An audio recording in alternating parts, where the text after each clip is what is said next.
So our reading this morning comes from early Buddhism, and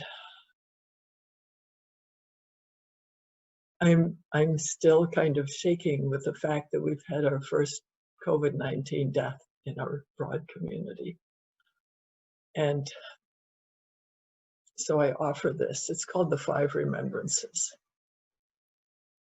I am of the nature to grow old. There is no way to escape growing old. I am of the nature to have ill health. There is no way to escape having ill health. I am of the nature to die. There is no way to escape death. All that is dear to me and everyone I love are of the nature of change. There is no escape from being separated from them. My deeds are my closest companions. I am the beneficiary of my deeds. My deeds are the ground on which I stand.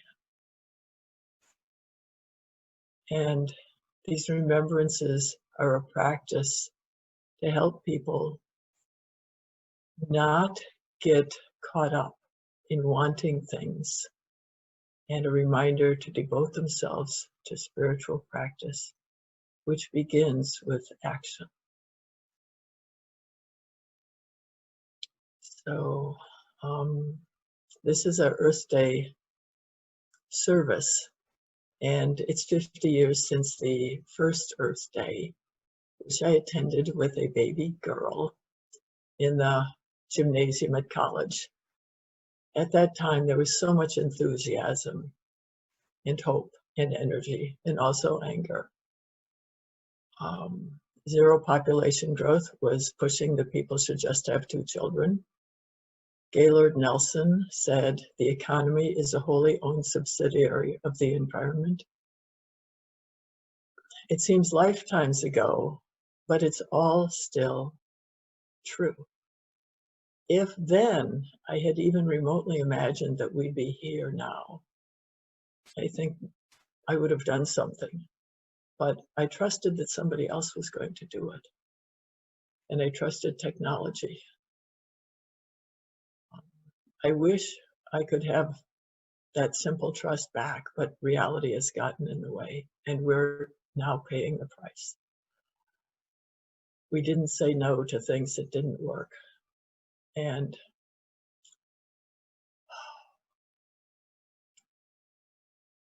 a long time ago, I studied with a teacher who made a reference to, she said, I won't answer that question. It was a particular question until this culture has come to terms with death. And I could not imagine what she was talking about. And now I know we're here. We're dealing with death. And we're staying home so we don't help others die, or so we don't die ourselves.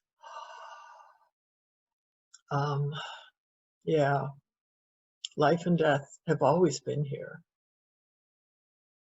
The number of people dying from the virus is much less than the number of people dying from other things, but we can't ignore it. Things are uncertain and unpredictable. They always have been, but we see it. We can't rely on anyone or anything because everyone will die. And it's always been like that. But now, in this time when the illusions are stripped away, the last lines of the remembrances take care of us. My deeds are the ground on which I stand. Taking care of our actions is a way to be steady and stable and calm, and to contribute to our world.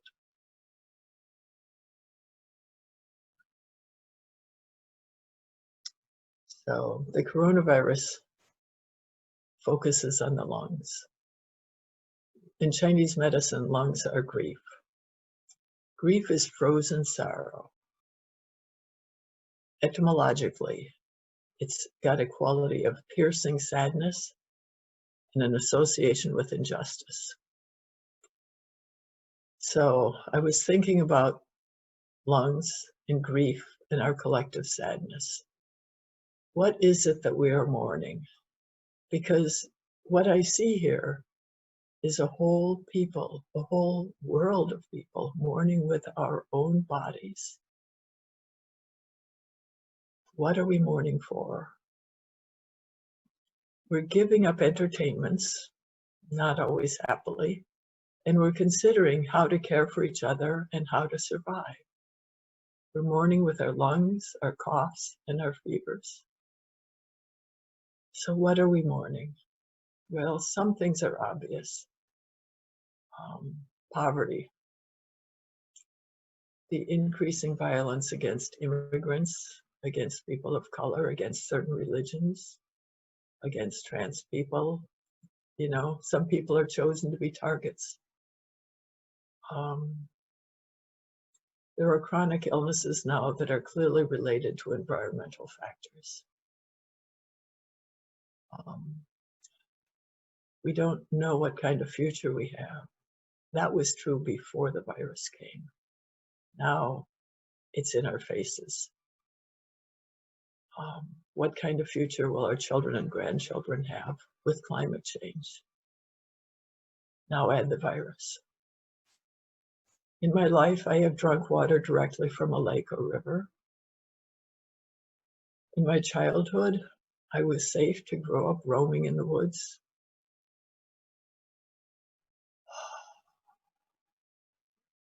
Which are now paved.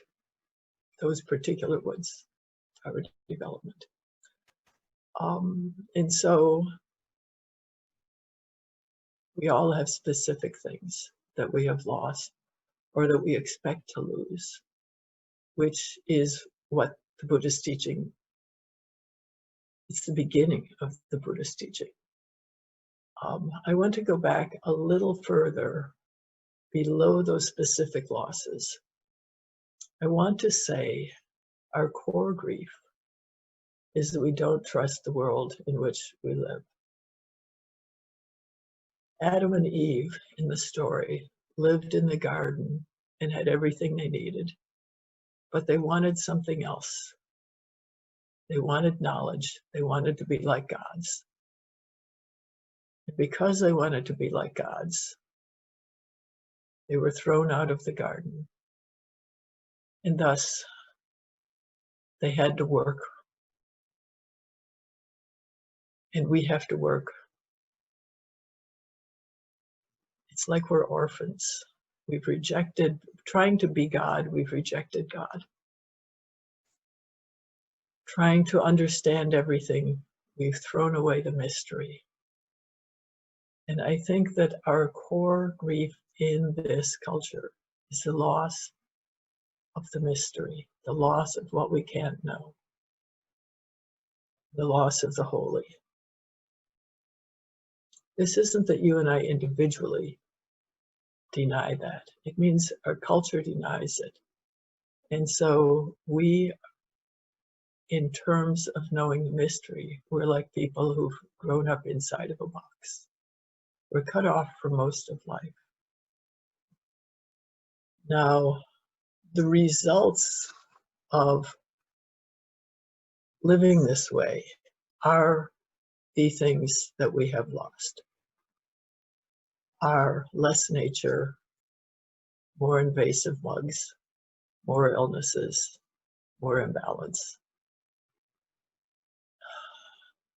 So in the history of the world, most people have lived a different way. And that's what I was going to talk about when I titled this talk before coronavirus had arrived. We call those people hunter-gatherers,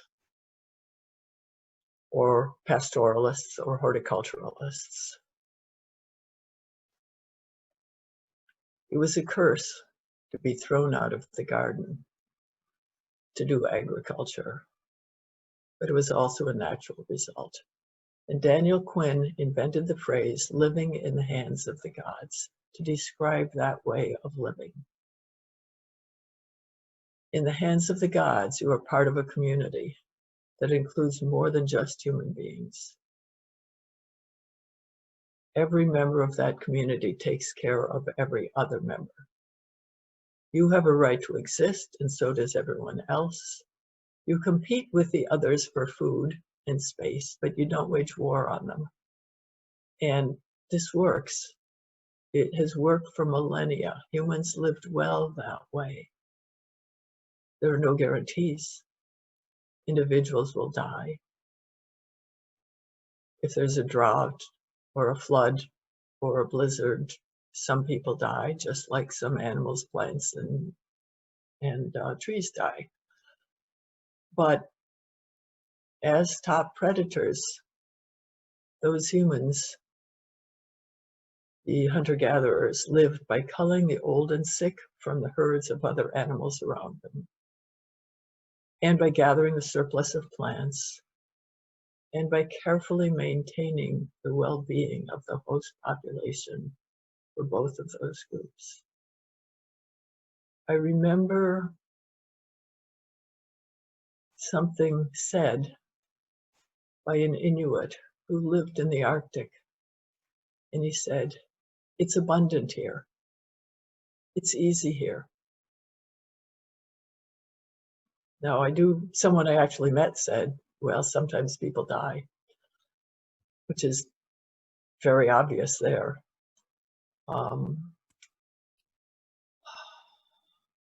But control is a characteristic of this culture, and control is not the characteristic of that other way of life. In that other way of life, rely on the gods, on the spirits, on the mountains, on the animals and plants, and the other humans. You rely on the microbes in the soil, which make it possible for plants to grow. You rely completely on the web of life.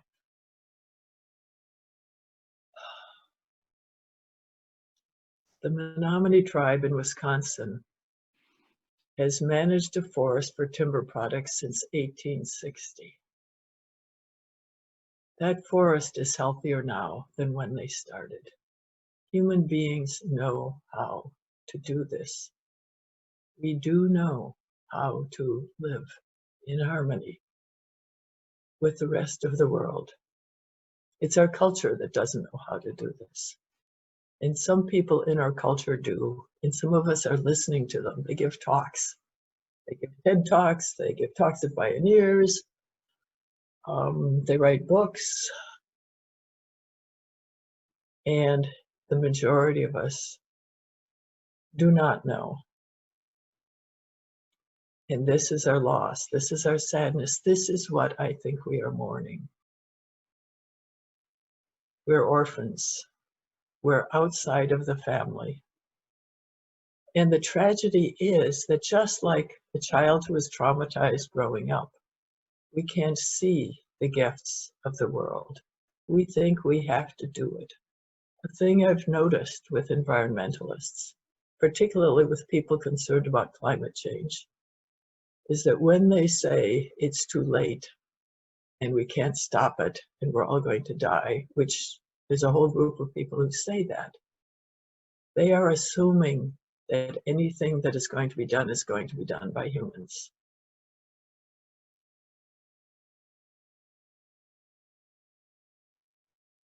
This is the voice of our culture. You are alone. No one will help you. And so you become a bully. Culturally, our culture is a bully. None of us here would be a bully. And I was trying to make that real. Smartphone. So the smartphone is really convenient. I know that it's made unsustainably with rare earths. I know that it's made by child slaves and then poisoned by making it. I know that somebody invented a cell phone that had neither of these problems and that I can't buy it yet.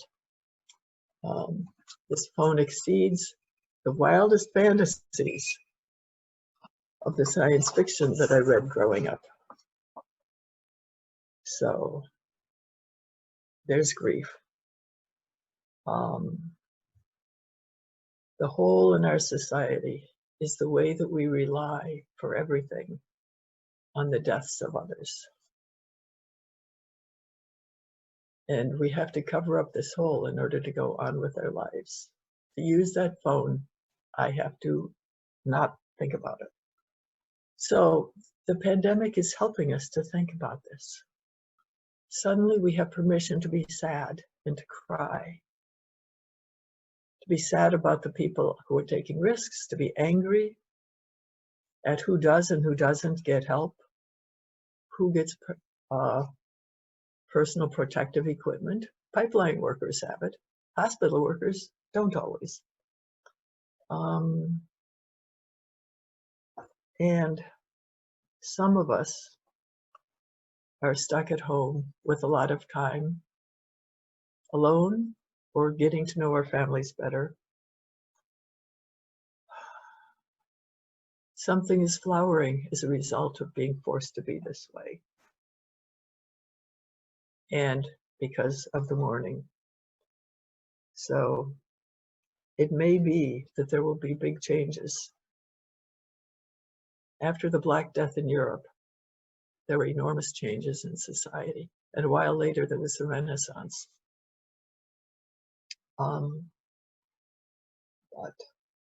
So we live this day as well as we can. And today's actions create the self who wakes up the next morning.